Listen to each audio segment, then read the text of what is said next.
যেহেতু বিরতি দিছে, কিন্তু এই জালিমরা বিরাট বড় লোহার ঢাকনা ওই কূপের উপরে লাগাই, অনেক শক্তিশালী ওজনই ঢাকনা, অনেক ভারী, এটা দিয়ে কূপ বন্ধ করে দিচ্ছে।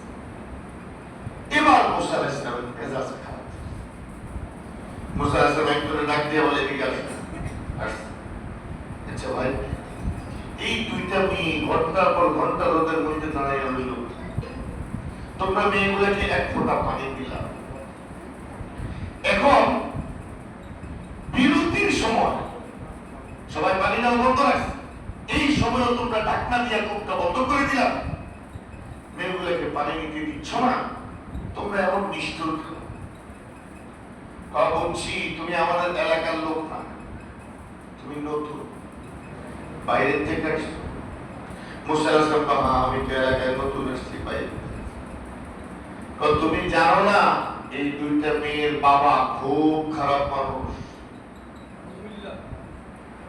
মুসা আলাইহিস সালাম কেমন খারাপ, কইয়া শেষ করার মতো না। কোন একটা কাম আমরা তার লাগে শান্তিতে করতে পারি না।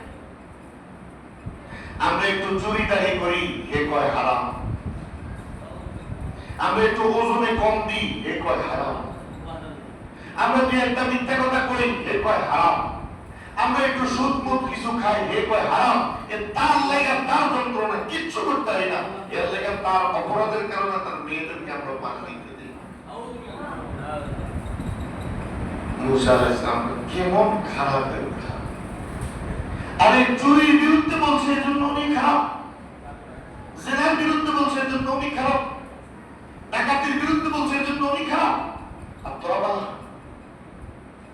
এই তাফসীর দ্বারা আমাদের কাছে স্পষ্ট হলো কিয়ামত পর্যন্ত যত 2 নম্বর ধান্দা করেওয়ালা লোক আছে, সবার দুশমন হইল যারা হক কথা বলে, সে আলেম না।